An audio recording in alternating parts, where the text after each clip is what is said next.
Hello. Literally made me spray. Hello and welcome. I'm keeping that in now. Hello and welcome to the podcast. This week, podcast number 45. Hello, Crusader podcast. We've Pedro Pimp. My name is Mr. Gareth Evans. Pimp. This is Mr. You've said that joke before, I'm sure you have. This is Mr. Henry. I've just spilled juice all over my face. Cooper ice. And I promise that's juice. Miscellaneous non-branded drink, I swear.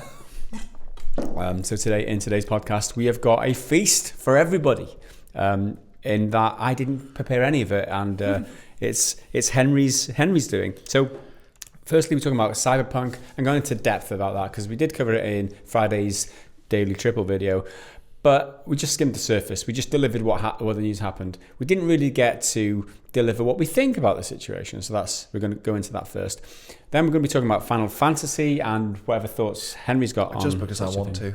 Because he feels like it, and it's our fucking show, right? So screw you. Anyway, after that, we're going to be taking the Discord questions from the patrons, as well as after that, we're going to go to the Triggered Fanboy comment of the week, which is everybody's favourite segment. Going to read some of our favourite YouTube comments from the week after that. And then we have our weekly dad joke of the week, which is probably the next best, probably the best, the top segment.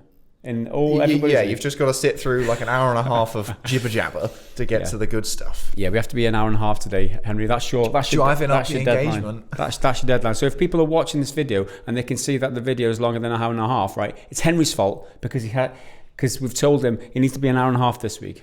I might just put in like an hour of silence at the end, just a block of edit it nothing, just to fuck with everybody.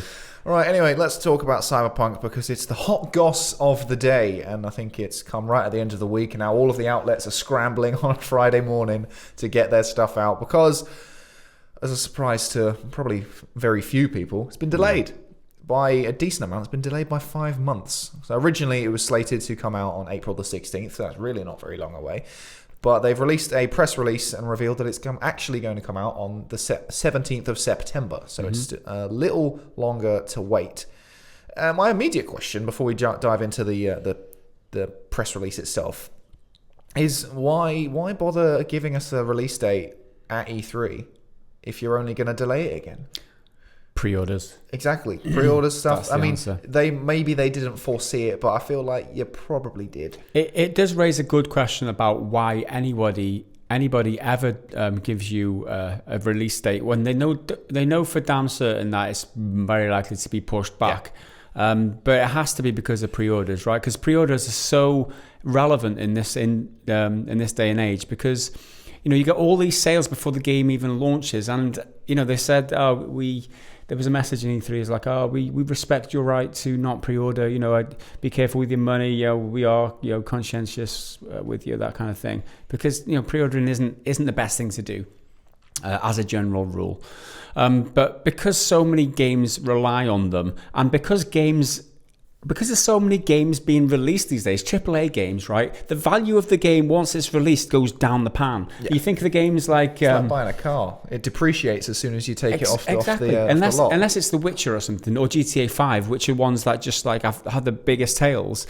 But games generally just decline in value as soon as they're launched. You see such deep sales these days, and they go on like PS Now or whatever, these streaming services, and straight after. So getting those day one sales is important, which is why getting the pre-orders is really important, which is why giving you a date in order so that they can tell you when you supposedly get in your game once you hand over your money, which I know it's a bit shady, but then again, also there's the publishers to think about, the publishers and the investors, right? So we'll talk about this in a while, but as investor calls, you've got to promise to investors when you're going to deliver the money by. So that's part of how you get them to invest in your company, and it keeps your company valuable.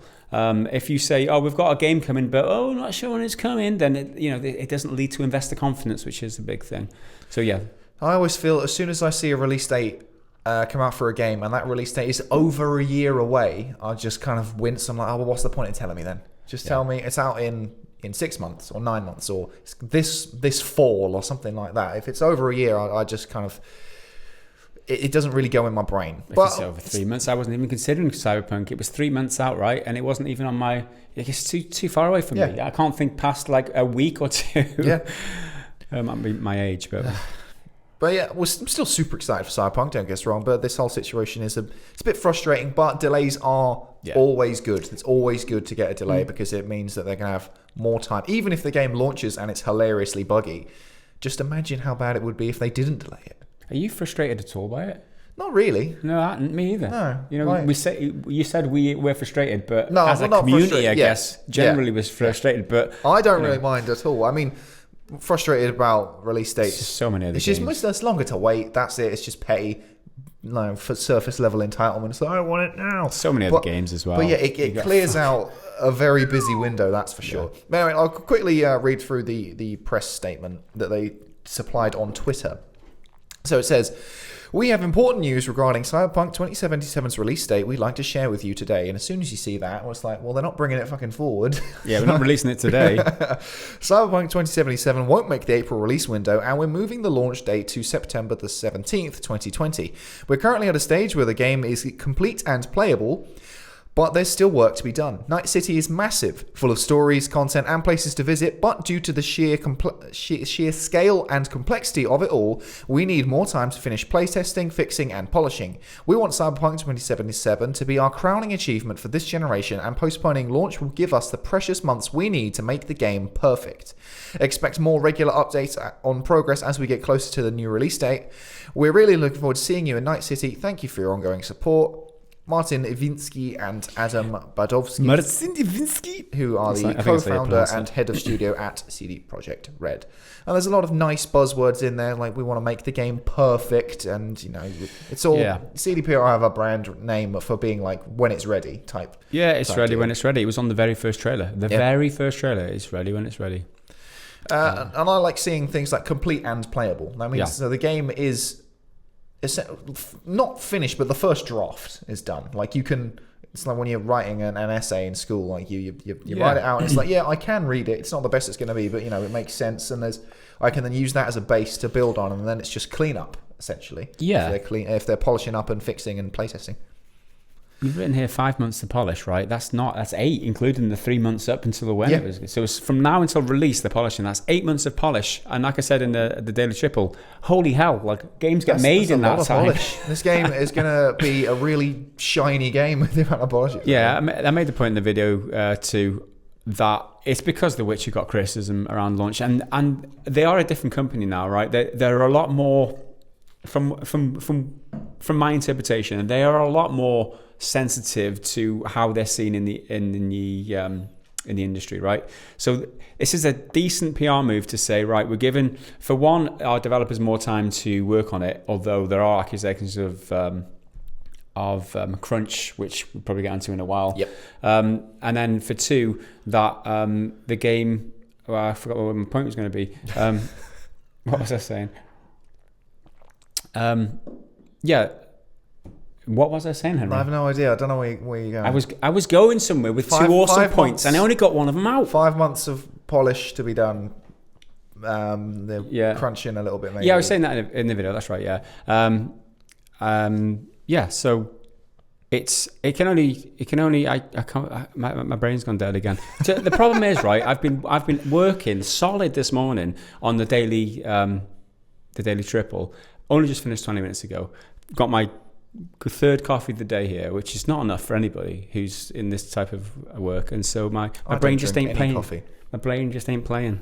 I don't drink coffee at all. But then again, today, because I'm running on little sleep, I have got two, again, non-branded sugary drinks that are supposed to wake me up a little bit.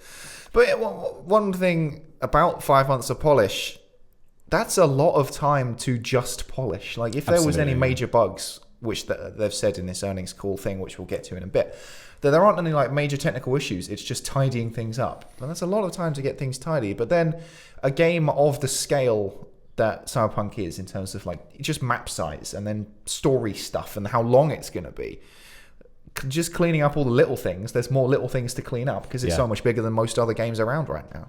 Yeah, and that's the problem with open world games, especially, where there's just so many factors at play, interconnecting factors especially with missions, with branching branching paths and stuff. That there are so many bugs that get created by, this is the culmination of many parts, many like moving parts, like all coming together, and they're trying to mesh all together. And when they're putting all the elements together, then obviously some of the code is incompatible and causes bugs or whatever. Normally, you fix one thing, it breaks something else. Yeah, so this is why they're taking so long to polish it out, because open world games are notorious for being buggy, and that's for sure. And they've been subject to that in the past with The Witcher 3. So they want to make sure that they are seen as doing the right thing, and that was the point I was making earlier. That they want to be seen to not being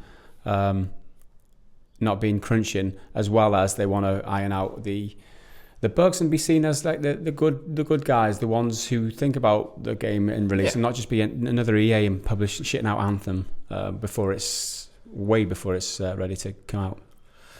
And that's the thing, even with a game like Anthem, I'm pretty sure that was delayed, and people are like, "Oh, but delays don't always work. Look at Anthem." It's like, look at Anthem. It wasn't delayed enough, was because if it wasn't delayed, imagine how much worse it would have been. Yeah.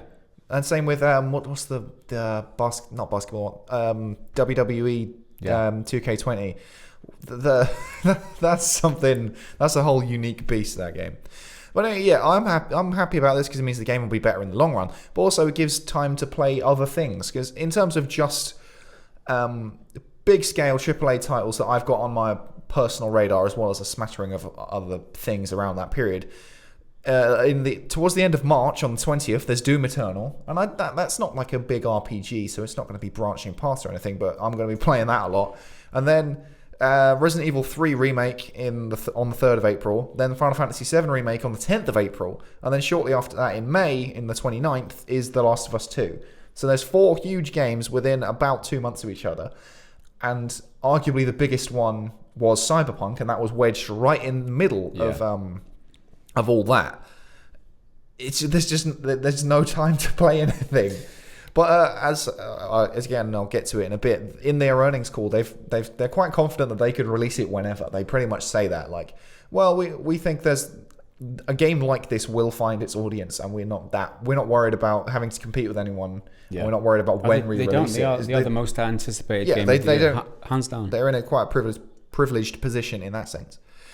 But yeah, it's more time to play other games, which is certainly good. The only other thing I'm really aware of that's like a major, like, again, AAA release in September would be Marvel's Avengers. And that, it doesn't seem like that much of a threat. It looks like we don't really know what to expect with that game. And what we have seen looks like a big mixed bag. Mm-hmm. Like, again, it's one of those where it has potential, but it's a games as a service thing. It looks pretty, but how much gameplay is there? And in some ways, it doesn't look pretty. Like, in some parts, it looks fine, and others, it's just a bit like, what are you doing?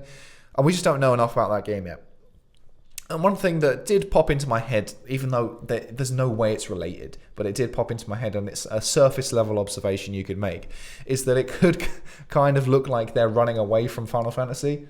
Oh yeah, they're shit scared. Yeah, they're so scared. I mean, Absolutely. It's one of the most anticipated games around. It's a remake of a beloved classic, and a lot of people are really excited about it.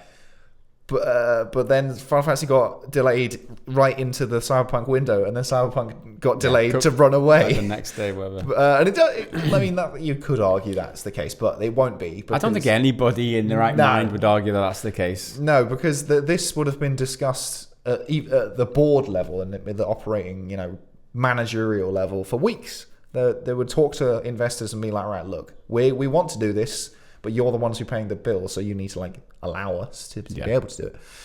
And the same with Square Enix's announcement. They would have been working for that for ages. But anyway, moving on past the delay itself, a lot of outlets this morning have been running with the headline all about the Cyberpunk multiplayer thing, which was touched on in the earnings call, in the investor Q&A. And that is, they've outright said it now, because they kind of hedged it before, that this is the full-scale AAA Cyberpunk's 2077 level project, but as a separate thing. Yeah. It's meant to be, because they've said that they're working on other AAA projects concurrently with 2077, but they've kind of been a bit vague and they hadn't disclosed what it was, and they'd said it to investors in the past. Yeah, we're working on this other big game, and they said nothing about it, but they've confirmed now it is the multiplayer version of Cyberpunk. Which is like, yeah, cool. I'm not massively into multiplayer, and again, we don't know anything about it. But if it's a kind of MMO type thing where you can occupy the world of Night City with hundreds of other players, that could be really interesting, and it's such a rich environment to explore. But that's all they're working on. It's those two. They haven't got anything else. No other teams working on any potential Witcher 4s or anything like that. They've said that this is all they're doing. However, they have just signed a new deal with Sebkowski for future rights on the Witcher franchise. Yeah. It doesn't mean that they'll necessarily make The Witcher 4 next, because they've got Gwent and they've got Thronebreaker, that IP that they started up recently. So it could be anything. However, it does indicate that they will be working on Witcher 4, especially they have upscaled a lot recently. They expanded their offices and they've got 2 offices now, Krakow and Warsaw. So they're definitely ramping up to churn out more games. Yep, that is for sure. Now, so I've got the investor Q&A in front of me, and I haven't copied it down verbatim because I didn't have a transcript, so I just listened to it and kind of made notes. And a lot of it, because they're a Polish company, everyone knows that, so then they're speaking in English, so it's not necessarily their native tongue, and things don't roll out quite as cleanly as they might. And then some of their investors are Polish, some of them are from other places, some of them are English. So this is from Thursday. So this was Thursday. Yeah, Thursday. After the announcement that Cyberpunk was delayed. Yeah, I think it was like moments after. Yeah. So it's about 32 minutes long, a little over, and it's an investor Q&A. So they put out a conference call to the investors, and then the investors can be like, okay, I'm investing in this. Give me information about what I'm putting my money into, essentially. And they've opened it up with a little brief introduction, and a couple key moments I quite liked was said that it's better artistically than The Witcher 3, which it's one of those where it's like, well, I guess you kind of would say that because it's your next project, but it sounds like they're taking it like seriously in every kind of level, you know. You can see that by the detail on the clothing and things like that, and the art and the style of the fashion of the whole world has got a very unique style to it, and it doesn't have that in the Witcher's just like a medieval setting. Yeah, and there's only so far you can take that. Yeah. Whereas Night City, you've got just a whole host of other imagery that you can use. And a fantasy RPG similar to The Witcher, they've been done on that sort of scale loads of times, like with the whole of the Elder Scrolls stuff and other things like is it Pillars and loads of them, there's hundreds of them, but few attempts have been made to make a sci-fi cyberpunk style RPG of that scale, because it's really difficult. Another thing they said is delay is beneficial to long-term growth. So they, in terms of growth of the business, they're seeing this as a good move, not just for this individual product, but it's going to make them better in the long run, because obviously they can then produce a better product, which is, we've been saying that the whole time. Then the people in the call, so it was the heads, so it was Kavinsky and what's his name, Badowski and forgive me with these Polish names. There was another guy, Nowakovsky, I think it was. I think it was 3 of them. Yeah. Basically the CEO, the CFO, and COO, I think. Yeah. They were all there, and they were asked, is this new date set in stone? And I'm going to kind of bang through these questions because rather than elaborating for too long. And they said that they were confident that the game will be released on September 17th, so I wouldn't expect another delay. So it seems like they're quite keen to actually meet that mark, which is great news. When asked about feedback from testing and what is their post-launch plan, they said that they were optimistic and were getting some promising feedback, but again, that doesn't really mean anything, because of course they were going to say that, and of course people are going to say this new game by CD Projekt Red is amazing. But they were... They were eager to deliver the game, but expectations are very high. So they're aware of the hype around the game, and obviously they're going to be aware of their legacy as the good guy in the industry. So they don't want to absolutely fuck up the company reputation of being the good guy, but they also want the game to actually be good and meet good game standards. all the post-launch stuff has been knocked back too, and I feel like that's kind of self-explanatory. The guy who asked that, and I feel like, you're not going to bring out the post-launch content before the game's out, because then it's not post-launch content. And then when asked about competition with other AAA games, this is where they said that because it's a big single-player RPG with a great story, it's just going to find its place. Yeah. Like, and when the likes of EA say it all the time, single-player games are dead, no one cares anymore. We all know it's bullshit, because single-player games still sell well if they're good, and people flock to them because it's what people want. There's always going to be a vacuum there. They make the money, but they don't make all the money like the likes of Fortnite does. Yeah, exactly. I mean, you can't deny games like Fortnite and FIFA and all that crap. They make a lot of money. Oh, absolutely. But in raw sales, the units aren't generally that different to a big single-player game that's really popular. And then asked about the idea that September is a more competitive window, because after September there'll be the likes of whatever Call of Duty's coming out, and around then there'll be another FIFA and all of the like pre-Christmas games that come out every year. The annual releases will start rolling out. We might even have a new Assassin's Creed by then, who knows. So when asked about that, I think they handled this question quite well. They were like, well, there's always something happening. There's no month is particularly any safer than the next month, because there's always something, especially now, because as we keep saying, there's so many games around. There's always a game coming out every other week. So they don't see September as any more or less threatening than other times. But they did touch on the idea that if they launched it over summer, in like July, August, they probably would see a bit of a hit, because game sales tend to dwindle there, because everyone's on their summer holidays and they're going away. People just, generally speaking, aren't gaming as much. So yeah, that's the decision they made. They could have delayed it 3 months, and then the game wouldn't have had as much of an impact as it would do in September. So they might as well give them 5 months rather than 3. Yeah, exactly. And the 5 months thing is an interesting thing that I kind of bring up a couple of times. Like, it seemed to me that if they just need polishing, you wouldn't need the full 5 months. And that's some of the things these investors are asking. So did you give yourself like an extra bit of time that you don't necessarily need? And they kind of explain, I'll get to it, but they kind of explain that they have a bit of a buffer. Yeah. So I don't think they need the full 5 months. Yeah. But they're just giving themselves that wiggle room in case things do become more difficult than they foresaw. Then when asked about the Cyberpunk multiplayer, this is when they out and out confirmed the AAA release that they're working on in tandem, parallel with Cyberpunk 2077, is the multiplayer component. That's exactly what it is. It's not The Witcher. Yeah. It's not some other thing. But it's unlikely to come out in 2021. So it's more going to be a 2022 or beyond project. So don't expect that anytime soon. Mm-hmm. And that sounds fine to me, because I think it's currently got its own team on it anyway.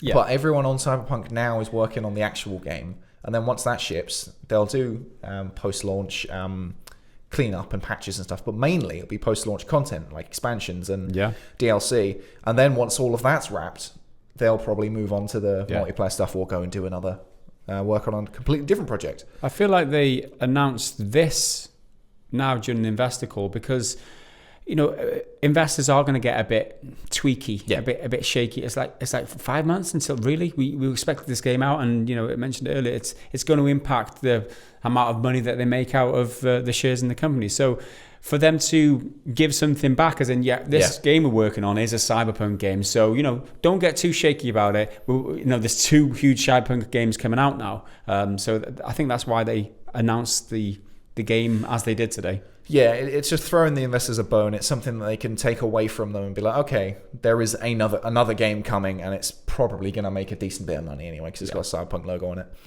And then they were asked about the team, and I thought this was quite a good question. Like, do you have the right team working on this, all the right people? And again, it's kind of, it's what you would expect them to say, but CDPR came out and were like, yeah, the team's good, there's no need for more people. Like, everyone we've got now is staying until the end. They'll get in a few odd people just because they always have vacancies and stuff. Mm-hmm. But everyone they've got right now is the people who have been working on it the whole time, which is good.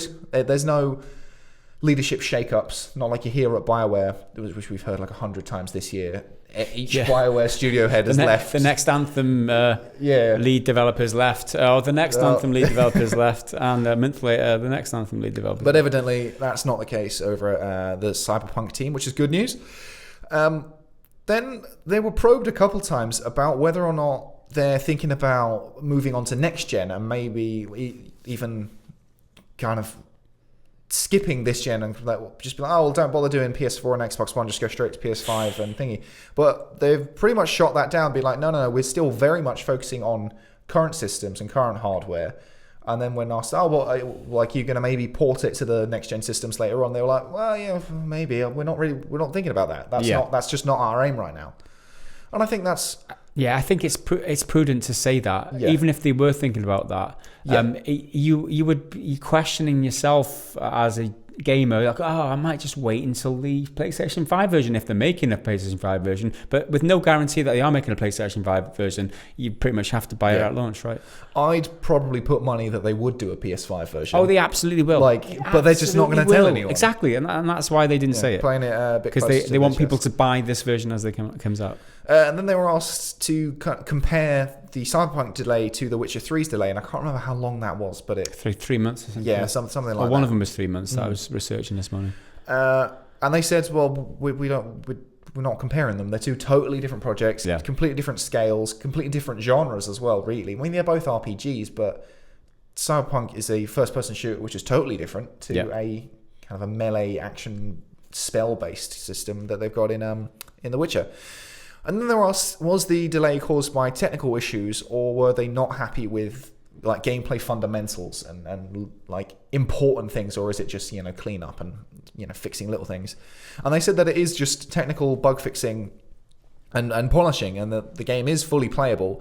But the problem is that the game is so complex that there are some glitches which require complex fixes, especially because it's such a branching thing. If you take one particular narrative path, that could then fuck up something later on. It's like, okay, well, I'll fix that. Then it breaks something in the other path. Yeah, you've got to make sure that whatever choices you make are, they reverberate consistently throughout the rest of the game. So, for example, if you go down one path with one specific quest, and then later down the line, it makes a character makes the wrong reference to an action that you did in the past.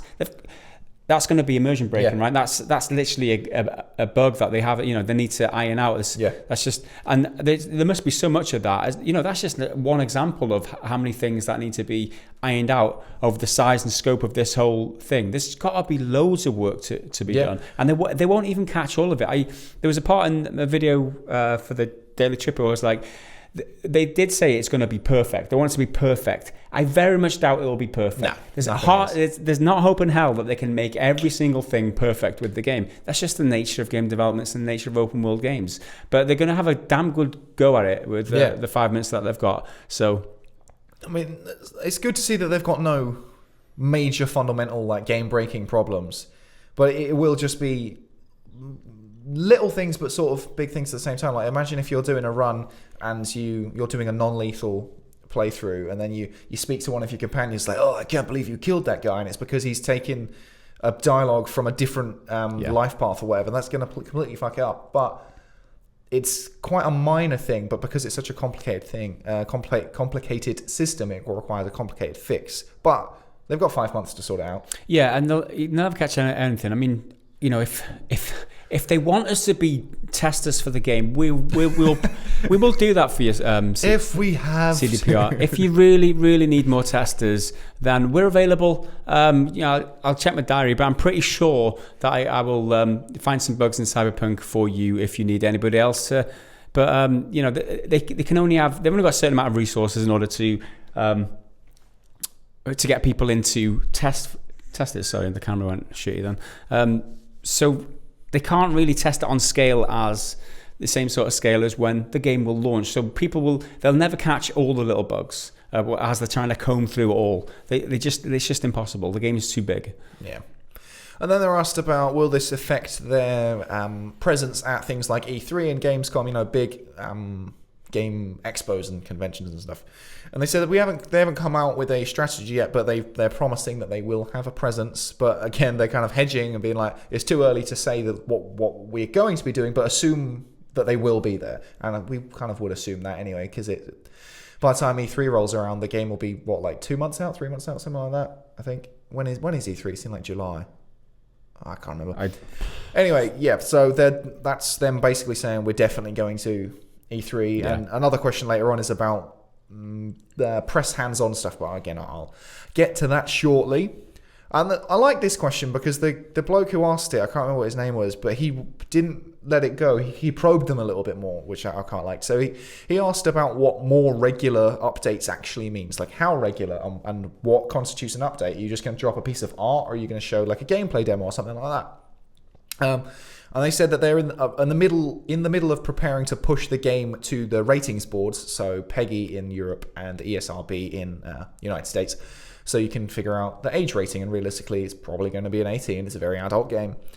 And then after that, they're going to do some beta testing. But they said they want to keep things for a surprise. They don't want to say, oh, we're going to do a gameplay demo at this point, blah, blah, blah. But the guy wasn't having it. He was like, well, no, in my mind, regular updates means like 3 updates over the course of 6 months. So does that mean you're going to do, say, 3 updates every 2 months, kind of like as a ballpark figure? And then one of the other guys cuts in and is like, oh, no, I think you may have taken what he said too literally. You may have taken regular updates to mean regular updates. And what we mean is something different. Yeah, not quite regular updates, yeah. But he assured that expect to have more than 3 updates, especially ramping up towards launch. But again, that doesn't really mean anything. No, it's a tricky one, because if you're going to say there's going to be regular updates in your press release, and then someone questions you on it, and you're like, well, it doesn't. I'm not sure. I mean, it's a bit dubious for me. They should be coming out and knowing what they mean by all these things that they're saying before they get called out on it during an investors call. That's for sure. Especially since a lot of this PR is installing confidence in the consumers and the investors. Yeah. So they should know what they're saying when they say there will be updates. Well, expect more regular updates on Pros. Expect more regular updates. So more regular updates. So more regular than they have been. So if the updates have not been regular, so one update is more regular technically than none. Or it could mean... Is that what they meant? It could mean more regular updates. So as opposed to more regular updates. Yeah. There's 2 different ways to it. Exactly. As opposed, interpretation in it. Less greater and fewer great... whatever. Regular, I'm not saying my brain's falling apart. But yeah, so if they just said, all right, we're definitely going to show some gameplay at some point. You don't have to say definitely doing gameplay at E3 or whatever, because they'll probably do a bit of a surprise thing anyway, like a surprise, like a Keanu type thing. Yeah. Like a little extra, you think it's all over, but wait, here's an extra. Well, all you have to say is, we've got a couple of things planned that we're hoping that will come through, but we can't share details with you now. Yeah. We've got things planned, but we can't really tell you now. It's just kind of what the first guy said, right? Yeah. And the next one I thought was an interesting way of wording it. And the guy said, are you happy with the soft elements? So that means like dialogue stuff and story-based stuff, so non-technical. So I guess soft as opposed to hard. Hard would be the technical hardware, and more software. But the soft stuff is the more cinematic elements, the artistic stuff that they've put in. And they've said that they're very, very happy with those, which is really good. And those bits, the narrative elements and the dialogue elements, they shine so much that they don't want to bring them down with technical issues, which they currently have because the game is still being developed. Yeah. Which sounds like great news to me. Like, that's exactly what I want to hear, because if I'm playing an RPG, I want to have a pretty fucking good story going on. Absolutely. So that's really great news. And then here they talk a bit more about the multiplayer stuff, where someone asks, is there any current work on projects besides Cyberpunk expansions and multiplayer? And they pretty much rule out all of that apart from Cyberpunk and the multiplayer and the expansions. So currently only working on Cyberpunk and multiplayer, no other AAA titles, and they reaffirm that the parallel AAA title is the multiplayer one. Mm-hmm. There's no mystery third entry. And then in a more logistical question, someone asked, did you talk to distributors and will you get into any trouble with things like fines? Because if you delay stuff, some of the people you've scheduled with, like, you're going to send my game to these regions. If you don't meet the deadline that you've told them, they're often there's contracts and stuff, and there'll be a penalty if you don't meet that. Well, they said that they're totally fine with all that. There's nothing... No problems, no fines or anything. And they didn't speak to them before the press release, but the ones they've spoken to just before this call, which was moments after the press release, they're all totally understanding and being like, yeah, cool, just do it whenever. And again, it's one of those things where, you could just be saying that, but CD Projekt do have a reputation not just with consumers but with other like business to business relationships for being, the good guy again. So here's the bit about hands-on press time, and again they don't really give much concrete information, but someone asks, are you planning any hands-on press time, and is this delayed too? And they said hands-on press demos will be delayed from February and March, because that's when they were originally going to do it, which I didn't even know was common knowledge. Maybe it isn't. Maybe they dropped, we were going to do this then, but we're not anymore, so that's not happening. And that's just in general because of the shift in the development timeline. But you should expect to see at least one before launch, but again, that's kind of a given. And then there's a bit of a question about whether you can't/won't launch in summer, but in August. And again, that's why I said earlier about sales not being as high in summer because people aren't buying games because they're out on some holidays. And as kind of a follow-on to that, they said, did you leave some spare time to finish the game? And they said, we have buffers built in. September is a more attractive time period than August because it's not summer. There is enough time to get the level of quality right. So having a buffer, they'll probably be done, what they call it, going gold. They'll probably go gold, by August or probably by mid-July. But they won't necessarily tell anyone. They'll just keep spinning it, like keep looking. Okay, now we're done. And now you put your feet up and just put any leftover resources you have into the marketing campaign and then launch the game and go home. Yeah. It's a good strategy to have, because if you can the more ready you can get the game before launch, the better it is for like the previews for the press and stuff like that, because it does have a big impact on how a game gets interpreted by the press. Because if you play a game as somebody who's had early access on a game before it launches, if there's bugs and glitches and everywhere, and obviously it's not the final version of the game, but if the version that they've given you, it doesn't perform right, then it sours your impression of the game, and therefore your review won't won't be as good as it could have been. So it's better in the long run for all for all parties that they're delaying it. They're giving it 5 months too, so it's going to be better for everybody. Yeah, certainly. Then there was another question about will it be cross-generation, will it be ported to later? But again, they reiterated, no, we're focusing on the current stuff, and that plan hasn't changed. We have nothing to share about porting to the next gen right now. But they didn't say it, but it's definitely going to happen. Then question about whether it was a unanimous decision among board managers and project managers, the people at the top. And then I think Martin Kavinsky came out and said it's not just PR BS. This was a unanimous decision. I like that he has the confidence to say, he's not fully swearing at them, but in case you didn't know, BS means bullshit. Yeah. It's not PR bullshit that we're saying this. We genuinely mean everyone was on the same page about getting it delayed so that we can make it as good as possible. And I like the sound of that. That's great. And then someone else kind of expanded upon that and asked, were there some in that group of board members and higher ups who thought maybe just 1 to 2 months would be sufficient? And again, they built on the response from the previous question, saying, well, maybe there was like a week or two difference in the chosen date, but it was always going to be that kind of 5 month period. It was always going to be around September. It could have been the week before. Yeah. So it could have been the 10th or the 25th, I think. Is that right? Or 24th? One of them. But it was always going to be that long. They weren't just going to delay it to like May or June or something like that. And then I like the wording of this one as well. When did you first have the symptoms of we're not going to make it, we need to delay it? I think that's a good way to put it.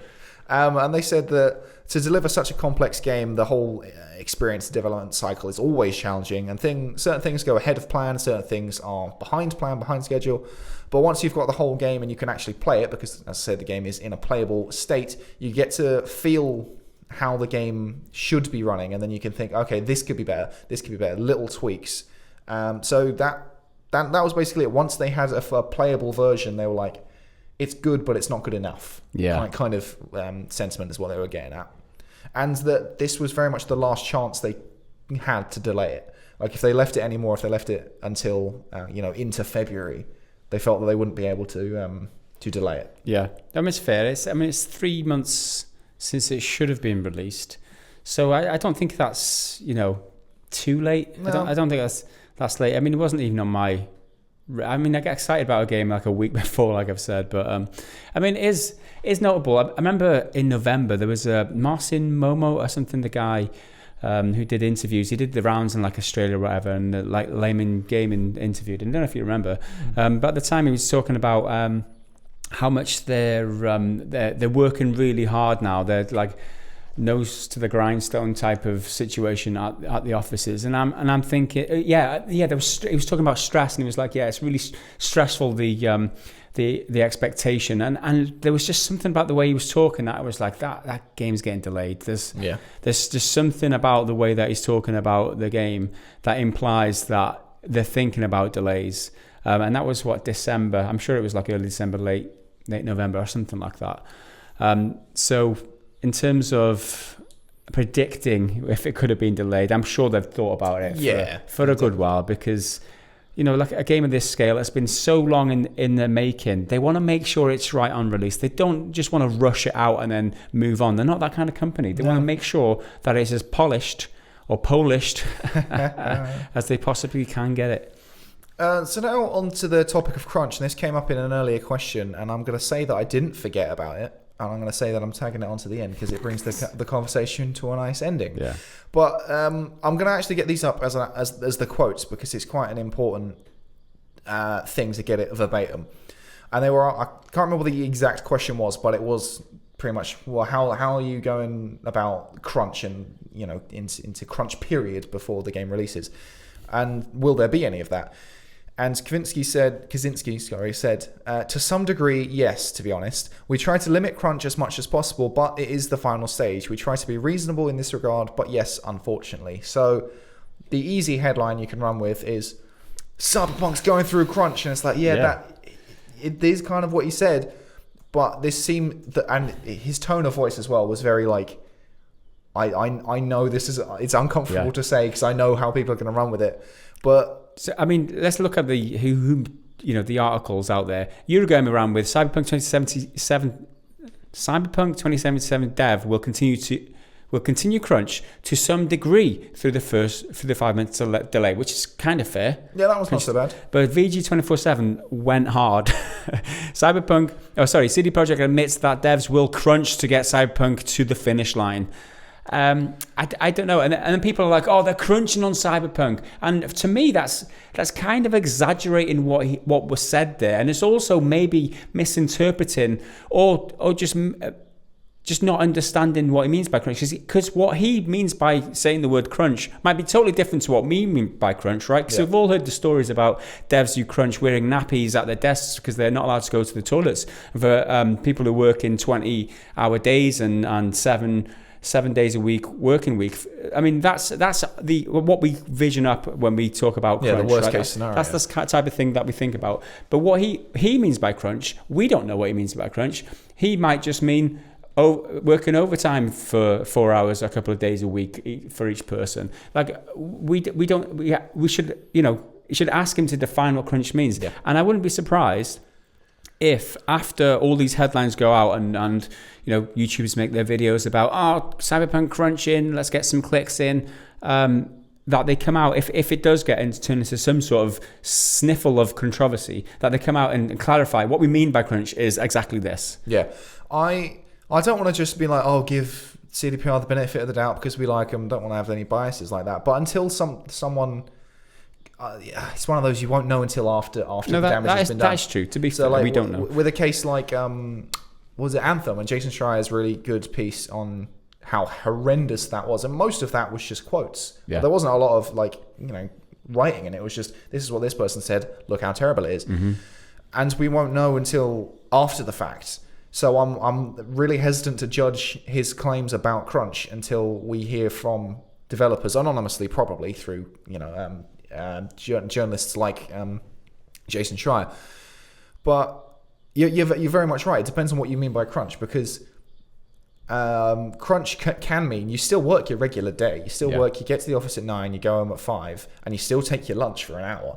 But every moment your nose is down, you're away on your computer. You don't have water cooler talk. You're at your job working, because I know the amount of jobs I've done where you can just if there's nothing to do, you're not doing anything. You're just dossing about. But then when you need to get your arse in gear, you all focus and you actually do it. That could be argued as a form of crunch, because you are crunching. Yeah. But the perception of the word crunch now means, as you say, that people wearing nappies at their desks, they're not allowed to take any time off. If their mum is terminally ill in hospital, they can't go and help. They've got to go to work. Yeah, and it's also all good and well asking the question, what do you mean by crunch? But it's not good to make an assumption that all these people are going to be crunching now to the degree that you've got in your head, to the extent that you envision it, and start criticizing CD Projekt Red for that, because that is just based on an assumption that you've made in your own head about what they mean by crunch. So it's not us justifying it, it's just looking at it for what it is, which is it's a completely different case to Anthem and Red Dead Redemption. We had facts, we had people coming out and saying this is how it was. All we've got to go on is this guy's saying, to some degree, these people will be crunching, which it doesn't explain a lot. No, we just don't have enough information. And even in the case of Rockstar, where the crunch was said to be really, really bad, part of the story with that was that some people said it was just the higher-ups who did it, just the core writing team. And that's because they chose to. And I'm not saying that that means it's right, but if you have the option not to, then you can not. I mean, obviously, there's a lot of sort of peer pressure. Like you don't want to feel like you're letting the team down, and if you don't work the 50 hours a week, you're going to be letting the side down or whatever. But I feel like it's too soon to jump to any conclusions. Yeah, I think we're in agreement on that one. Well, anyway, that is it for their investor Q&A. Again, it wasn't verbatim, so feel free to go and listen to it for yourself, because then you can get specifically with the crunch stuff as well. You can hear the cadence in his voice. It's almost like he knows this is going to be taken kind of wrong. Yeah. But, he's tried to answer it. There you go. So we are moving on next to the Final Fantasy story. We're 45 minutes in. This won't take very long. I just want to talk about Henry guarantees us that this won't take very long. Everybody mark that. Make sure you remember that, Well, Final Fantasy, I'm sure you've heard of it. It's a huge franchise. Specifically Final Fantasy 7. There's a new one coming out, a remake. Is it? It looks pretty cool. It's coming out when's it coming out now? Is it April? I said it earlier. I think it's in April. Yeah, now. April the 10th. 10th, and it was meant to be coming out on March the 3rd. Right. I've never played a proper Final Fantasy game. I don't really like turn-based strategy games, but Final Fantasy 7 has always looked cool, like all the artwork and Cloud with this stupid hair and enormous sword. So I'm 23 years late to the party, but I'm just in time for the after party with the remake. So Got you. I started playing Final Fantasy VII, the original, on my Switch, and my God, going back to those graphics, there's something about it which makes me want to stick needles in my eyes. Really? But there's something about it that makes me want to have one, like a plushie of a PS1 era Cloud just sitting on my shelf because it looks hilarious. And again, it's another game delayed, which is a great thing. Well, yay, delay! Yeah, he delays. Says Henry. But so I wanted to play the new one because I've always fancied trying Final Fantasy because I like the story, but I just don't like turn-based games. But I was like, no, the new one's coming out. I'm going to play the original because I've got an opportunity to. It cost me like 12 quid on Switch store. I could have got it on PSN for like 7 quid in the January sale, but I was like, no, I'll get it on my Switch, play it on my sofa, play it on the train. I played loads of it on the train, actually. And I think I'm about 15 hours in. I've just got past the Golden Saucer bit, which I sort of hated. If anyone has played it, you'll know what that is. There's Chocobo Racing, which can fuck off. Don't like that. That was lame as shit. It's like a weird sort of casino theme park place, and everything is like overpriced. And I'm like, yeah, I get the commentary here, but I don't like being here. I just want to leave. I want to get into a fight and leave.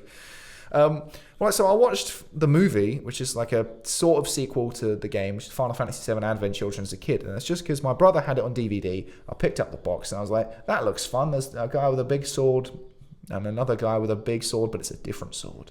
So I was like, sweet. That looks cool. Watched it with no understanding of what Final Fantasy was. Didn't really understand what was going on, but the fights were cool. And it was one of the first sort of fully 3D game movies, like, the CG generated game movies, and I was like, oh wow, this all looks amazing. Let's have a look at what Final Fantasy VII is really like. Oh my god, what the fuck is that? What the hell is this little monster made of 4 fucking jagged polygons? I don't know.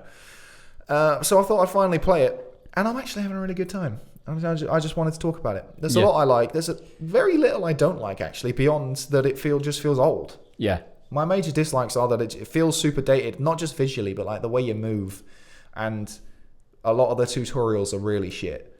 Like, most of them you only get by talking to certain people in certain towns, and you don't know like which ones you need to talk to. And I'm like, I don't know what this specific item does, and I need you to tell me how to best use it, but you haven't until 3 hours later. And the visuals are obviously, they're not exactly the best, but I do think it's part of the charm now. And same with the resurgence of pixel art. Pixel art's making a comeback. Oh, absolutely. And has been for years. Indie games. Oh, absolutely. And I wouldn't be surprised if like PS1 style art makes a comeback in another way before too long, because it can't be that difficult to develop in those old engines and stuff. But when you're a kid, when you're playing something old that looks bad by today's standards, you don't notice, because your childish brain and your imagination is always better than any computer processor can handle. It always looks better in your head. It doesn't matter if your character runs towards someone, hits them once with a sword. In your head, it's like the most dramatic thing ever. And I feel like I'm having a sort of reverse version of that, because I know what the characters are supposed to look like. I've seen them in the Advent Children movie, and I've seen the trailers for the remake. So I think my imagination is now connecting the dots, but in the wrong direction. Right. So I'm still like, oh yeah, that's what he's actually supposed to be doing. So it looks way cooler now. Well, yeah, I'm really into the story. It's got loads of revelations and twists kind of just peppered throughout so far. A lot of stuff where it's just like, what you're seeing isn't quite what it seems type stuff. And that's even aside of the major character spoiler, which most people know of. I won't give it away here just in case you haven't. And there's much more than anything else I know of from that time. Like in terms of story, it's much bigger in terms of like ambition and like trying to tell a story with lots of different characters and lots of different themes. Because the overt theme is ironically really topical now, is about saving the planet, because they're harvesting the planet's like life energy to power everything, and it's destroying the world and it's dying, and it's very ironically more topical now than it ever is. And I'm kind of really hoping idiots on Twitter are going to come on and be like, oh, they made Final Fantasy VII political, why is it all about climate change? And it's like, well, it kind of always was. Sephiroth is an awesome villain. He's actually really, really well layered for someone from 1997. He's not just a guy who goes mwahaha and then like attacks you. There's actually stuff there which I wasn't really expecting, but I thought that was really cool. I think it's got an awesome mix of magical fantasy stuff, because it is Final Fantasy and it's an RPG, but cool like sci-fi, dirty industrial, because it's sort of cyberpunk, but not like neon cyberpunk that Cyberpunk 2077 is. It's much more dirty and almost steampunk in a way, but I still think cyberpunk is probably a bit more accurate. The combat is turn-based, and I don't really like turn-based games, but the Final Fantasy VII system, I think they call it the active battle system, means that each individual character has their own time limit, as opposed to one collective team time limit type thing that you often have, which helps to keep things going a bit more. All the characters are really interesting, and they're all quite diverse in terms of their personalities, and they're all different. They've got like different weapons. And what I think is funny for a game that is fairly kid-friendly, the character Barrett, who's an enormous black guy with a minigun on his arm, literally attached to his arm, he swears so much, but it's like where it's exclamation mark, question mark at hashtag, because they can't type the word, so it's sort of bleeped out. And I think it's hilarious. The old Batman type of pow, zap, kazam. But that's all I have to say about Final Fantasy VII, because I just wanted to talk about it, and I feel like this was a great opportunity. Well, there you go. I got through that very quickly. Well done, Henry. And in order to like waste some more time, I'm going to talk about what I'm playing recently, and I've picked up Assassin's Creed Black Flag, the collection on the Switch, which I overlooked. It released in December, so it's the Assassin's Creed Black Flag, and Rogue which is a downloadable. So Black Flag's on the disc, the cartridge, but you've got to download the Rogue if you want to play it. But I'm having a decent. That's a bit weird. It is a bit weird. But I have a decent time playing on the Nintendo Switch. Obviously, it's not the best game, but it works reasonably well. I'm going to take it with me this weekend as we're going away, and I'm going to play the shit out of it. I'm having a decent time. The intro was ace, right? Because you're on a ship, you're steering the ship, you're shooting other ships, you've got a little area to, and it's like awesome. And you're this pirate, but now you're taking assuming the identity of someone else, and you're going to be like an undercover kind of supposed to be assassin kind of guy. So I was invested in the story. The main protagonist is Welsh, totally into it, Edward Kenway, whatever, right? So yeah, I'm totally into it. And then it's like it dumps you in Havana, and then the world opens up, and it's like it's a Ubisoft open Assassin's world Creed again. Yeah, the Assassin's enjoy Creed yourself. gets in the way of my pirate game. I'm like, when did this have to become? Because it's just so paint by numbers, and like all the icons are on the screen. Climb the towers, unlock a bit of the map, and then do the same old shit over and over. I'm like, I just want to get to get back on your ship. Yeah, so there was a point where I was a bit, but here we go again. Oh yeah. Shit, here we go again. Yeah. And there's only so many open world games that you can play in a row, and I think I'm due another. I'm ready for another open world game, so I'll see how long I last with this one. I'm pretty sure I can last a short while anyway. Yeah, it's You've played Black Flag, right? It's probably the best Assassin's Creed game, and it's one of the least Assassin's Creed games, if that makes sense. Well, all of the shit you're saying you don't like about it, it's like, well, that's actually a more minimal version of what they've been doing, or has been doing. Yeah, exactly. Because all the pirate stuff, and again, it's classic.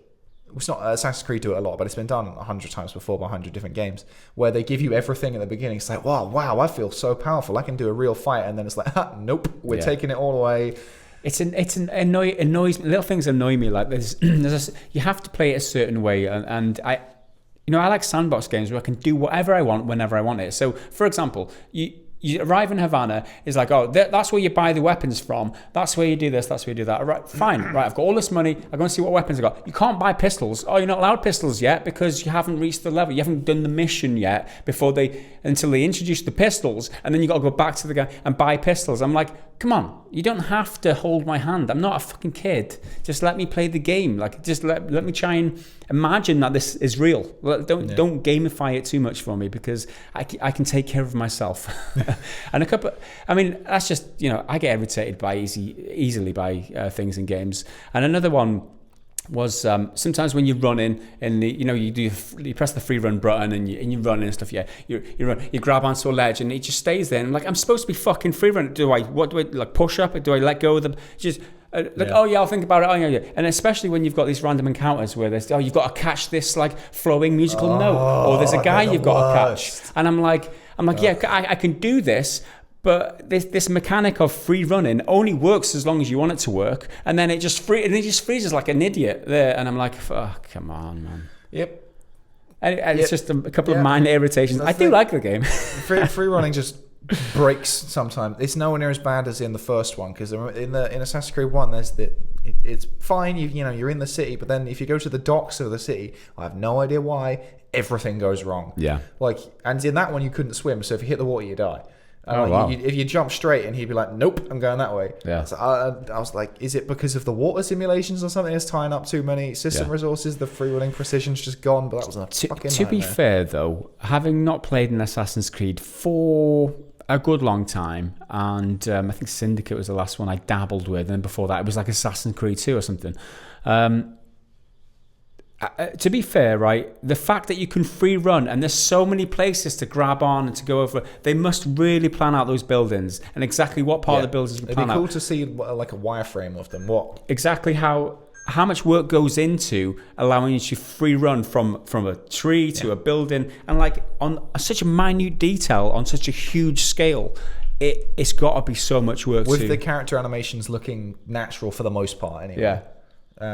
It's a lot of work, and it is obviously the core gameplay in the Assassin's Creed series that they must put how many man hours goes into just ironing out those transitions from one platform to a ledge to another, and just planning it all out. It must be an absolute ball ache to get right. Have you encountered any of the legendary ships yet? I haven't been out back to sea yet. Oh, I think there's like 4 of these huge I can't remember what they're called. Man-o-wars. Yeah. Huge man-o-wars. And they are so hard to fight. You basically can't do it until the very end when you've got all your like maxed out ship hull and stuff. But I just love flying full pelt at someone, ramming them because they're such a shitty little ship, and then I can hop on like a sloop or something. Yeah, basically, and then you can hop on, board it. Oh, well, man, when you do the more out at sea stuff, things are so much better. Yeah, you need to get out of Havana. I'm going to be doing that. I'm getting out of Havana ASAP. Havana, na. Nah. Now, are we ready to move on? Should we? Yeah, that's it for my my short but sweet rundown thing. Yeah.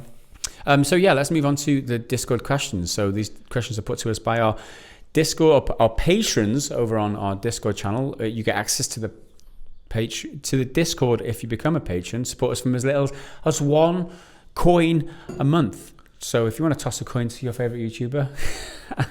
Got there in the end. Apparently all the YouTubers do that. Well, someone commented on a video, you're like the 6th YouTuber to say toss a coin to your YouTuber. But it works best for, if you imagine we were Twitchers, right? We worked on Twitch.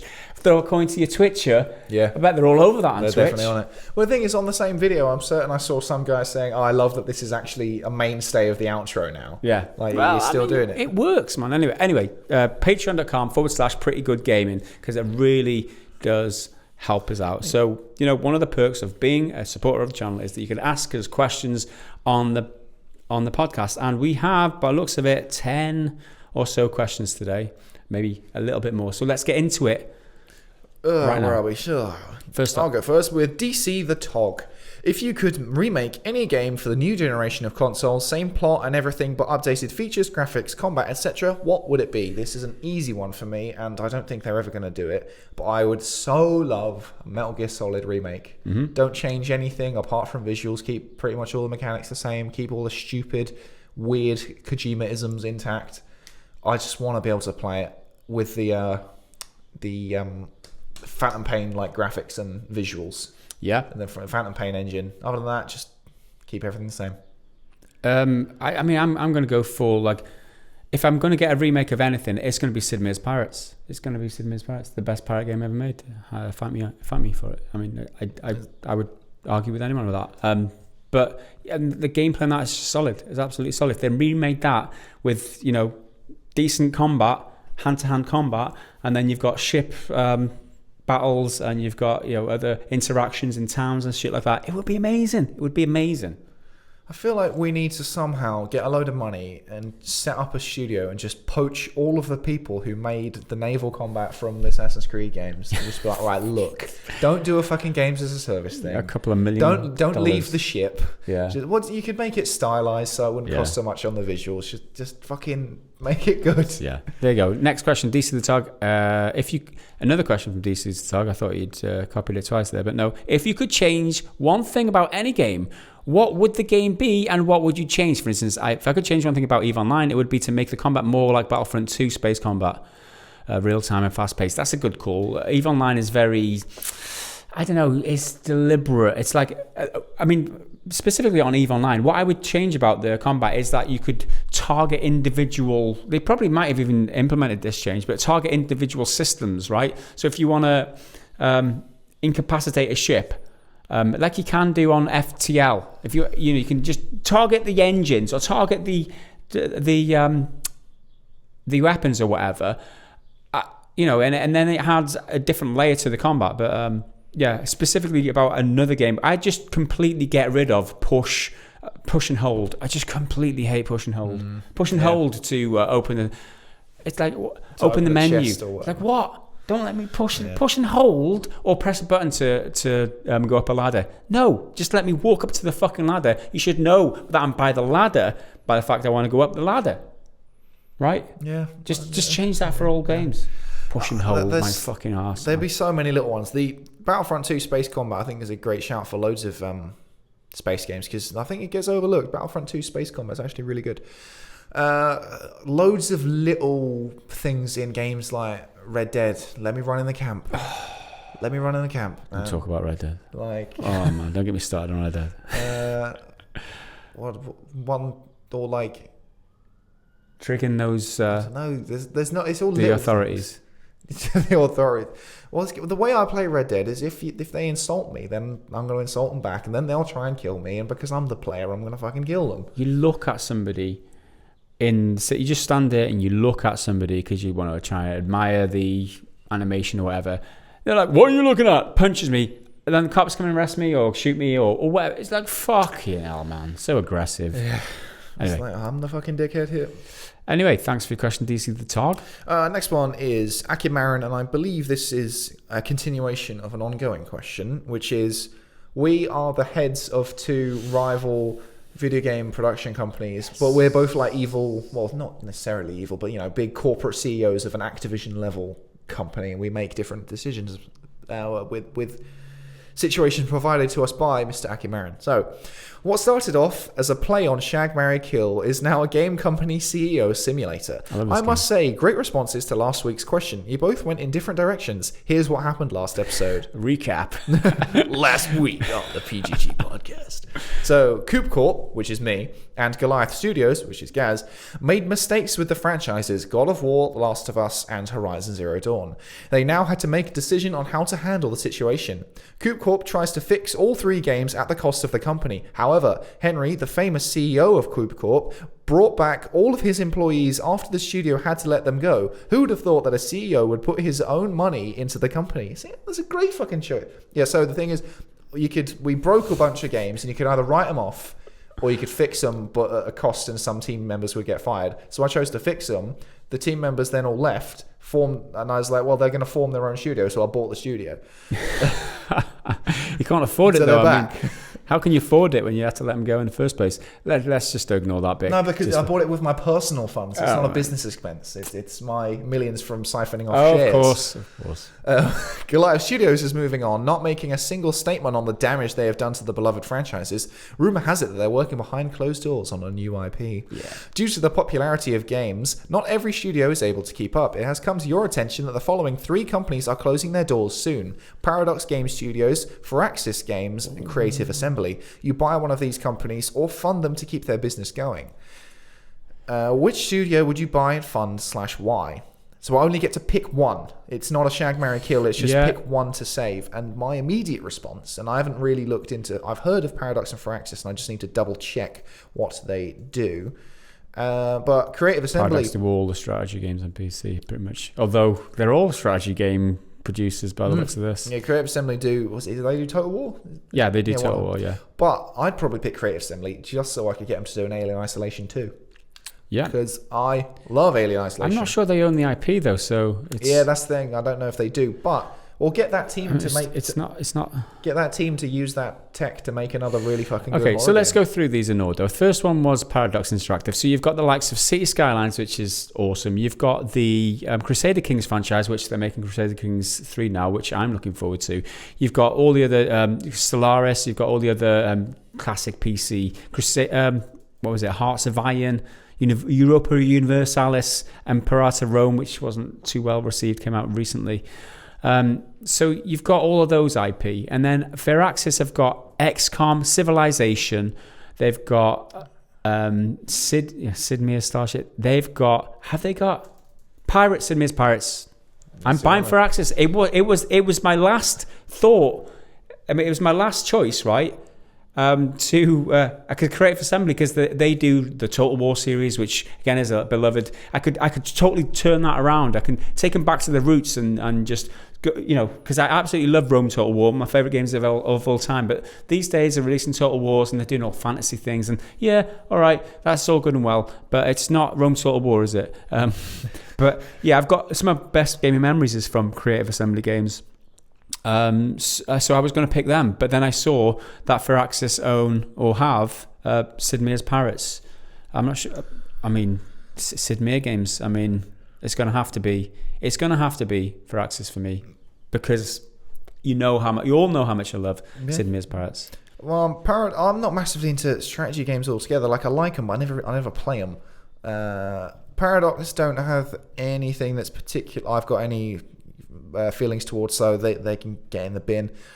You're right for access, but you've said you're buying them, so that's fine. They've got XCOM, and I've played one of them. I think I've played XCOM 2, and I did like that a lot.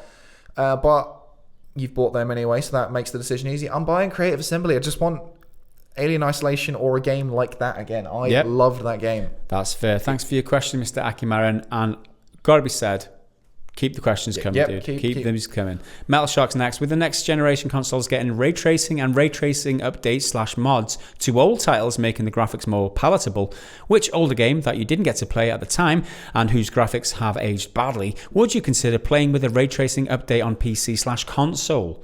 So an old game that you would play if they had. I mean, to be honest, I don't never play a game just because. Imagine the old Final Fantasy VII with ray tracing. It would probably look worse. But if you think about ray tracing, right? And everyone says ray tracing, it's going to be AAA games are going to look awesome. But I think indie games are going to look awesome. I think like the pixel art type of things that they can do. All right, not to this. It's not going to look special to the same degree, but still.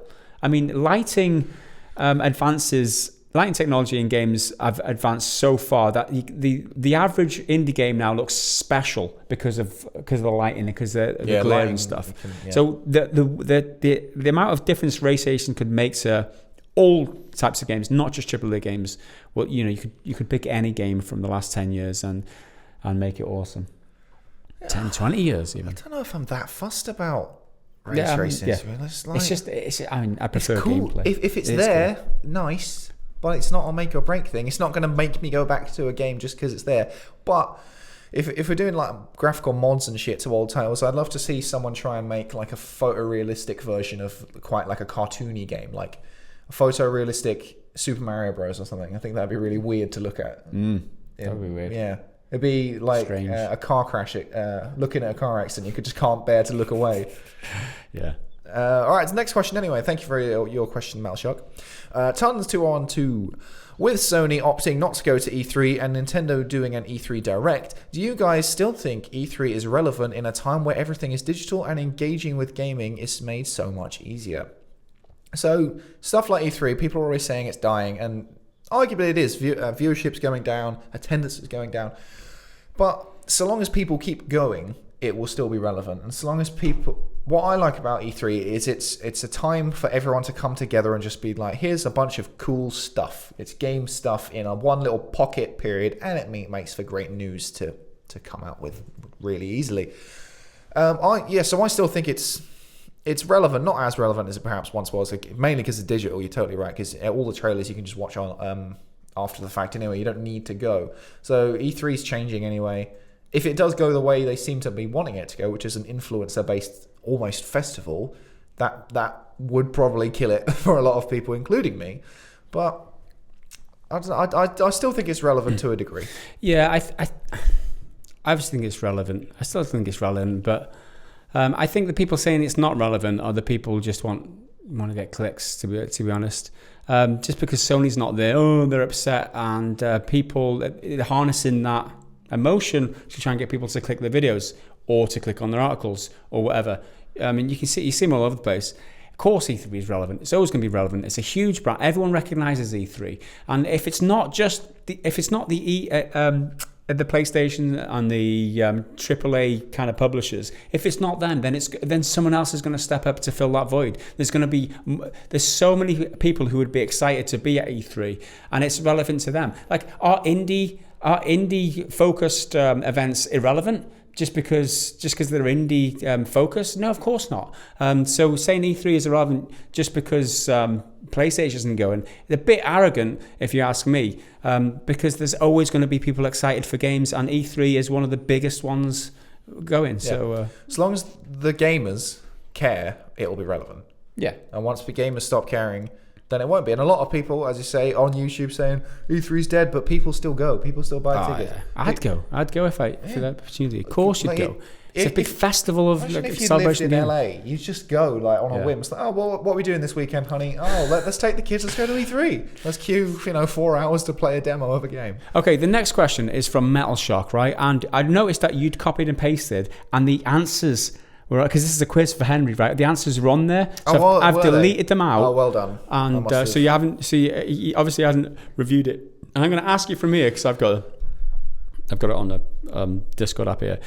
So I'll explain what the question is. This one targeted at Henry. After sharing you may be moving to the PC Master Race, thought this would be a good way to gain knowledge from Gaz. You have to guess the following names, no cheating, if they're from Star Trek or related to PC. So is it a PC thing or is it a Star Trek thing? So have you got the answers immediately in front? Oh, so the spoiler tag. So you should try and guess them as well. You'll probably get them right because you know them. But I want to. Okay, go. You go first, and I'll see what I think. HoloLens. So, next, first up is HoloLens. Is that PC or is it Star Trek? Because I'm like, I just don't know about most of these. That's a PC thing. It must be a PC thing. PC, augmented reality headset. That's it. Well done, Henry.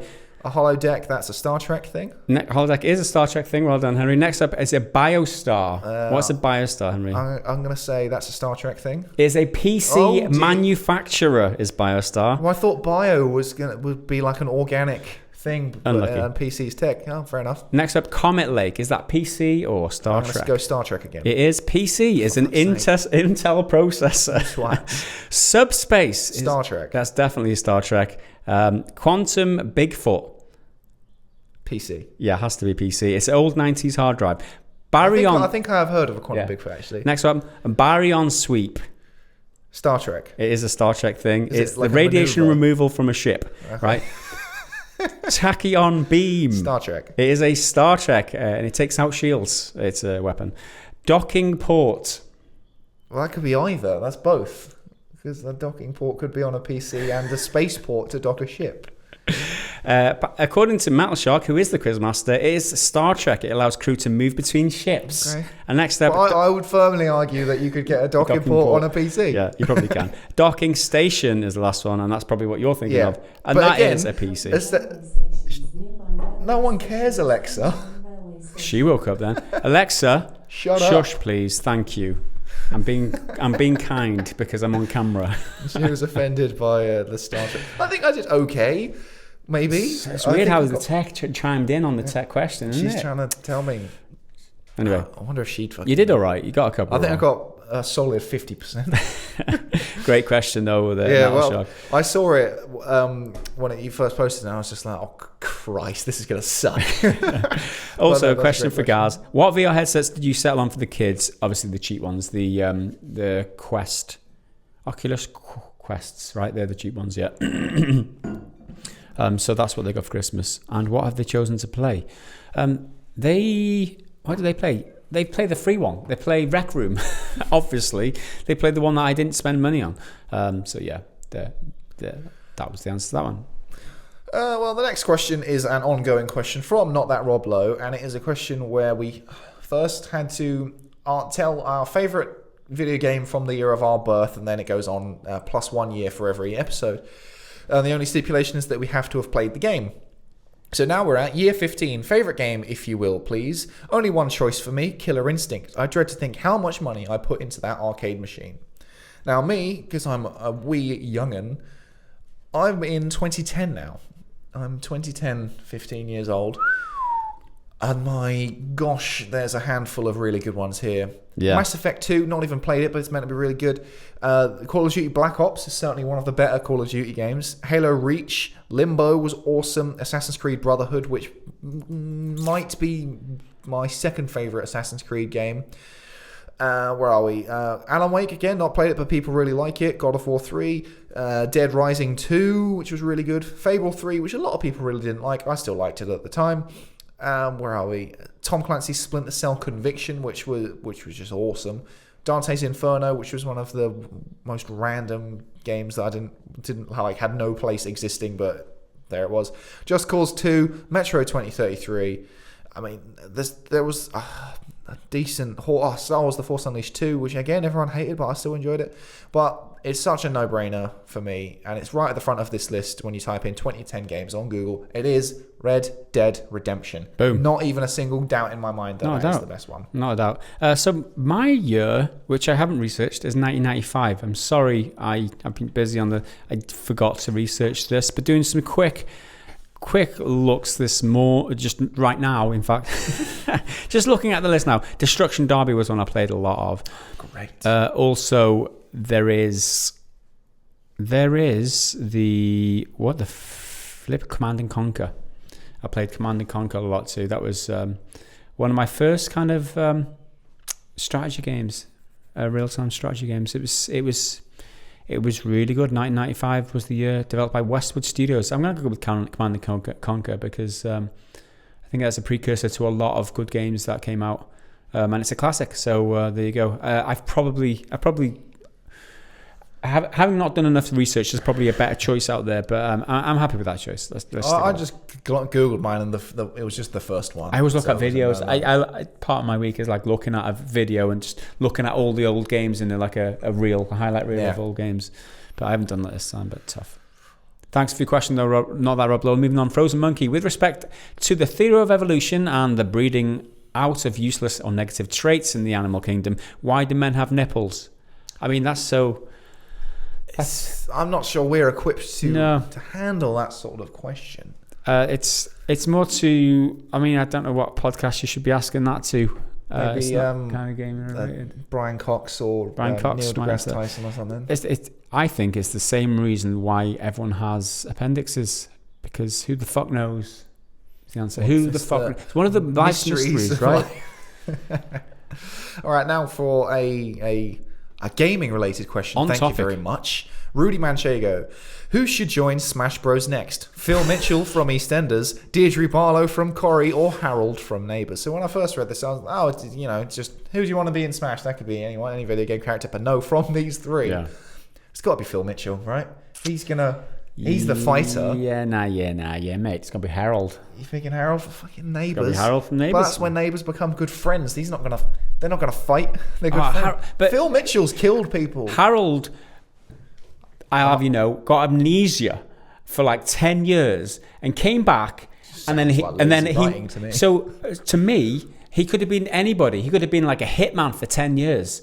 He had a canoeing accident and I got amnesia and then came back because they just wrote him out of the show and thought, I know, we'll bring him back because we can do that because we're neighbours.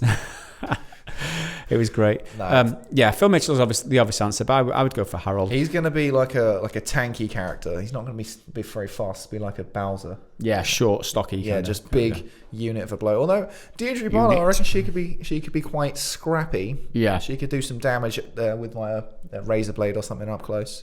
But no question, it's Phil Mitchell. Has the camera decided to conquer? No, just keep going. I'll just turn this computer back on. It's been a bitch. Okay, well, the next question is from Gaboris. Okay, let's see a quick one, shall we? When was your first or latest, wow, this is so much simpler than I remember moment? After replaying a game from your childhood and realizing how much simpler they are in design/complexity/challenge than what you remember. I got my hands on Mario World 2 last month and started playing it during the holidays.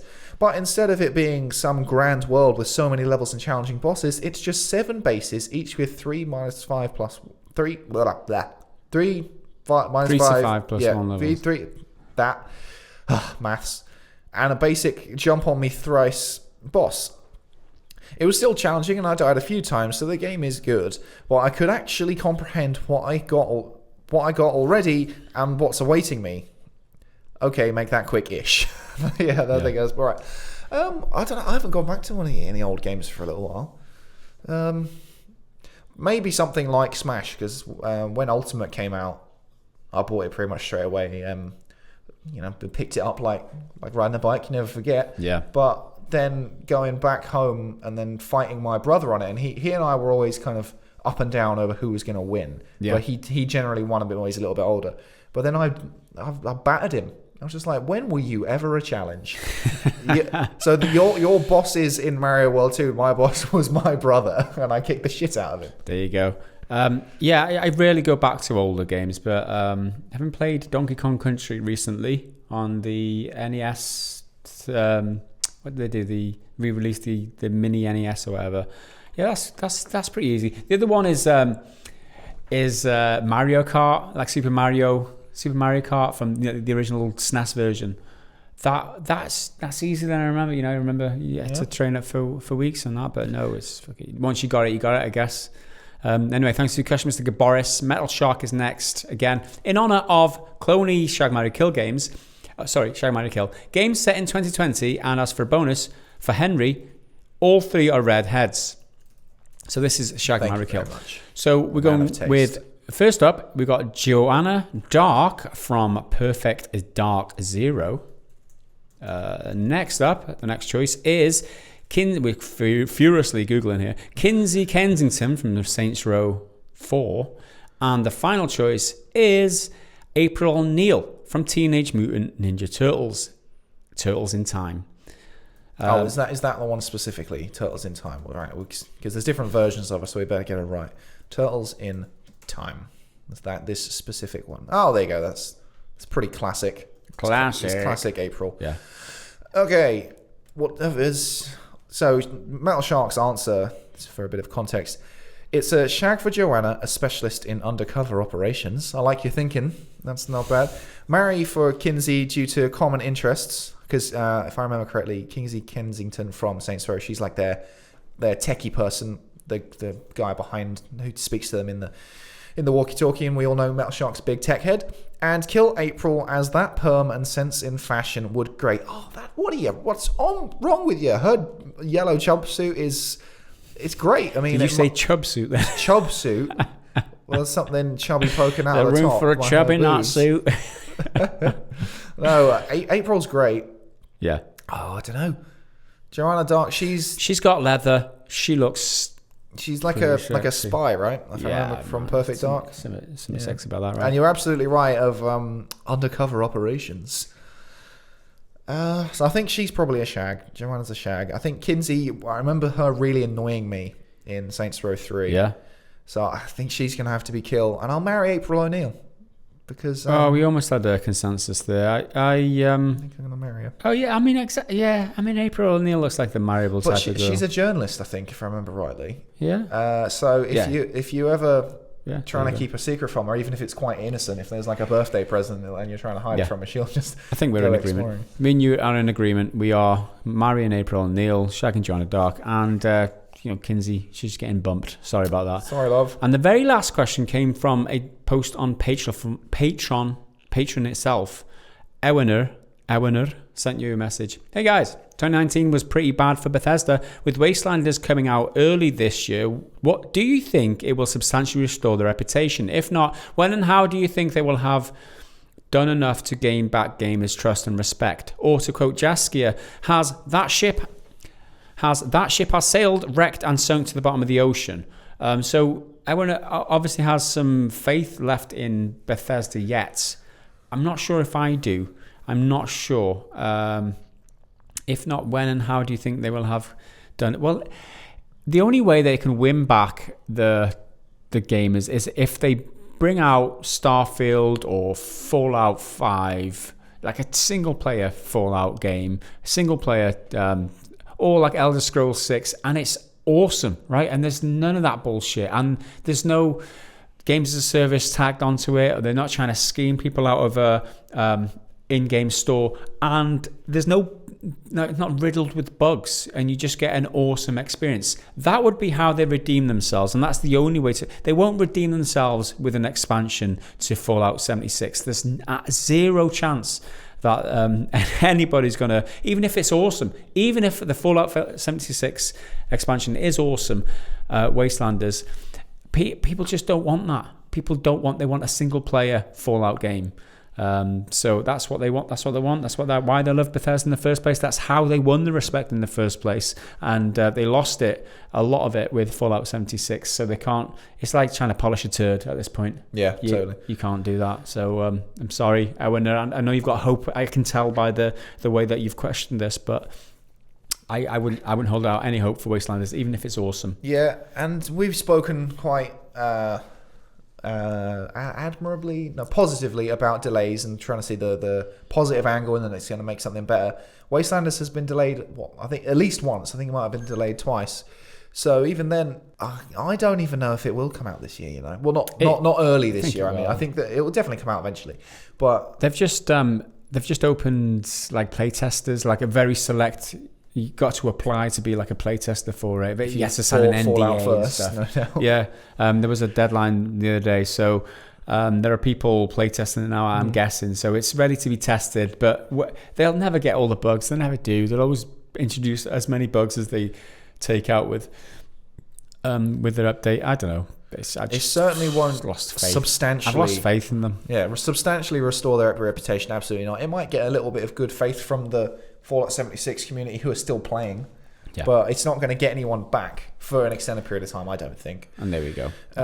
And how do you think they're going to gain it back? Yeah, they're just going to have to knock Starfield out of the park. They're going to actually have to do something for the Elder Scrolls 6 instead of just putting up a fucking logo. Waste of fucking time. I'm seeing the words triggered fanboy comment in front of me right now, and I think it's inceptioning me, making me get triggered. And on that note, thanks for your questions this week, everybody from the community. We really couldn't do it without you guys supporting us. Thank you very much. We are going to move on now, though, to the triggered fanboy comment of the week. And this week's triggered fanboy comment, I can't remember what video this was on. We're talking about we're talking about PlayStation and Xbox. I'll read it. William Phillips says, so I was talking about the turn of the console generation when Xbox shot themselves in the foot by deciding to go always on DRM, and that you couldn't trade with your friends, or you could only trade with one of your friends, and then they had to backtrack because everyone got pissed off. He's obviously an Xbox fan, and he got triggered, and this was his response. Perfect. If you're gonna bring up the Xbox One release and all that bullshit around trading games and whatnot, then bring up the fact Sony was going to do it too. Then cut that part of their presentation and quickly before it made a video of them handing a game disc to each other. Sony had a 5+ gig update. It's day one release. And what the fuck do you think it was for, dumbass? Okay, so there you go. It doesn't change anything about the Xbox One launch, though, does it? Yeah, I mean, he's saying, well, if they hadn't done that, then PlayStation was going to do it too. It's like, I know the guy who I like shot someone in the face, but the guy who you like was gonna shoot someone in the face too. It's like, come on, what? And the dumbass. The thing is, Microsoft did do it. Yeah. You can play the woulda, shoulda, coulda game all day long until the cows come home, but yeah, that was my pick for triggered fanboy because that very last dumbass at the end, dumbass. It's like there was triggered people this week, but this guy insulted with the dumbass, so he wins. Thank you, William Phillips, for your comment and becoming the triggered fanboy comment of the week, because you're obviously very triggered because of facts. Facts are facts, and that's just the way it is. I just talked about the facts, and you got triggered by the facts. Sorry about that. A close runner-up, who's not so much a fanboy, but he's definitely triggered a little bit, came from our Sony skipping E3 video. And he's called Dan Elendil.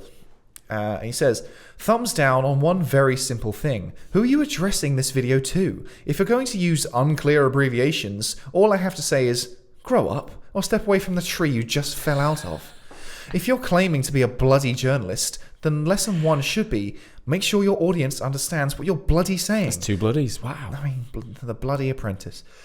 Since searching the net for ESA, so to clarify, I assume most of our audience being gaming enthusiasts and Pretty Good Gaming has the word gaming in the title. If you don't know what the ESA is, you can search the word ESA, and if it's not gaming related, you can figure out that if you put game after it, you'll then get to the correct one. So, since searching the net, hoodie on, searching the net, like the Matrix black screen with green text over the top. I've got a hack. Since searching the net for ESA results in European Space Agency or European Society of Anesthesiology on the first page. Nothing about the obscure and only known to a closed circle Entertainment Software Association. Okay, smarty pants. Known to a closed circle, despite being the gaming lobby group for the whole of North America. Yeah, I think he's talking shit there, isn't he? I think you're Fair enough. Yeah. If you don't know what the ESA is, that's fine. Fun fact: everyone doesn't know everything. And another fun fact is that everybody doesn't know what they know at some point, right? Yeah. Like at some That's point, how learning happens. Yeah. Like, if you don't know, don't be afraid of learning, Dan. Yeah. You know, if you don't know something, you don't have to blame the person talking about the thing you don't know. Just go and learn it instead of venting your frustration with yourself because you're fucking clearly an idiot on other people just because they're talking about something that you don't fucking know, Dan.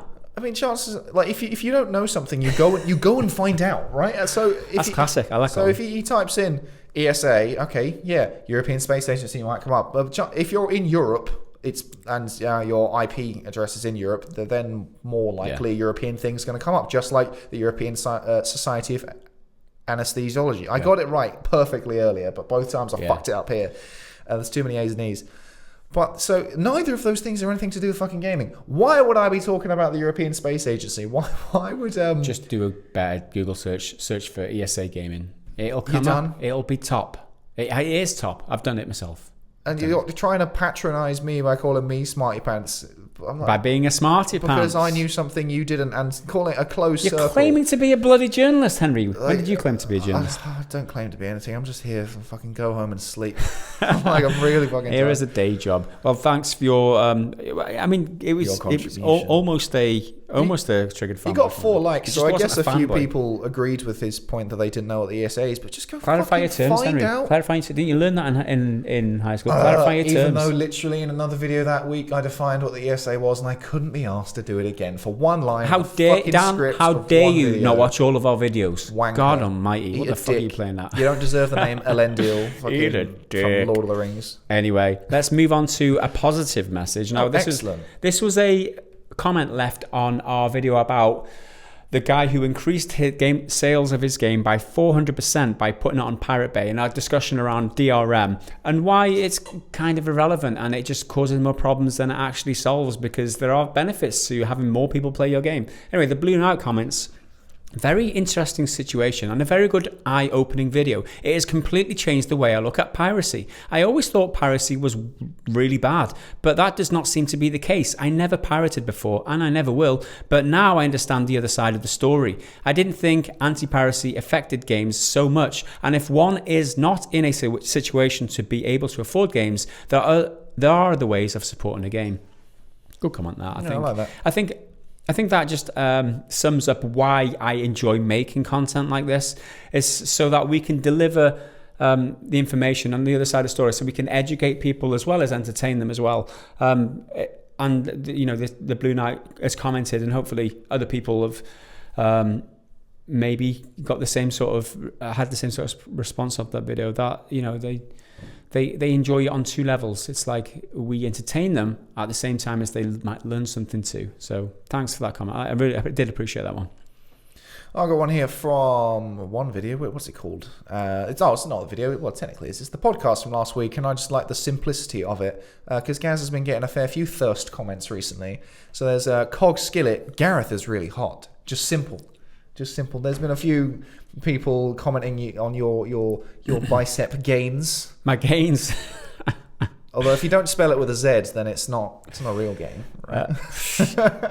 Okay, let's move on, I guess. Well, because I know you're not going to call out the flattering ones for yourself. So I thought I'd do it for you. I'm not really interested in especially boys who think I'm hot. But that's just me. It's not top of my comment priority list. But anyway, let's move on. Vernon, thanks for the comment anyway.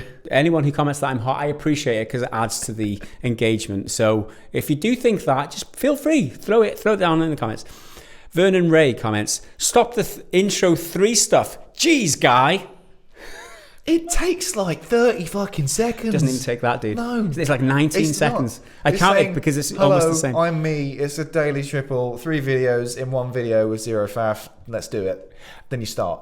Yeah, I mean, if we analyse it, right, the reason I do that is so that people who are new to the video know exactly what to expect from the video. It's like first impressions make a world of difference, right? And so if we're pitching ourselves as this news video that is just like 0 faff, you're going to get a lot of information in very condensed format like this. Then that's our value to the viewer above. That's how we distinguish ourselves above our competition, because there's loads of competition out there on YouTube. So the fact that I reiterate in every video is great for the format, and hopefully for people coming back and the association people make in their minds with what content that we produce.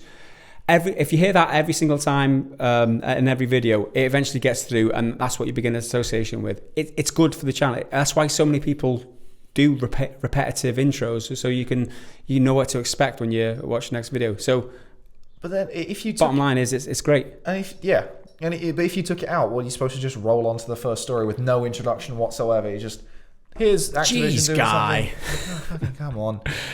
Okay. So here's another one of someone getting annoyed about the nature of YouTube, and he commented back on this one, so he knows exactly the one I'm reading here. It's from Mike Young on our video about the UKIE and their new loot box stuff, which is new schemes designed to educate parents on the parental controls they have over the video games, but completely dodges anything to do with monetization. Mike Young says, and when I shout, these are the words he's chosen to capitalize because he's trying to make it funny. Yeah. How I randomly capitalize certain words to boost engagement and get clicks, but it just makes aware people more annoyed and unlikely to click. Oh, wow, that's quite taxing doing that. He's made a good point there, has he? So how I randomly capitalize certain words to boost engagement and get clicks, but it just makes aware people more annoyed and unlikely to click. So you're calling yourself an aware person because you've beaten the system. You've clicked. Yeah. You know what's up. So you're annoyed and unlikely to click. However, you have clicked and you have commented. And 4 people have liked, which means 4 people have agreed with your sentiment, at least. So these are 4 also aware people who have also clicked and also engaged. So wow. You make a very good point, but make it internally. Otherwise, your point is completely invalid. He's just trying to hide them. Anyway. Silly.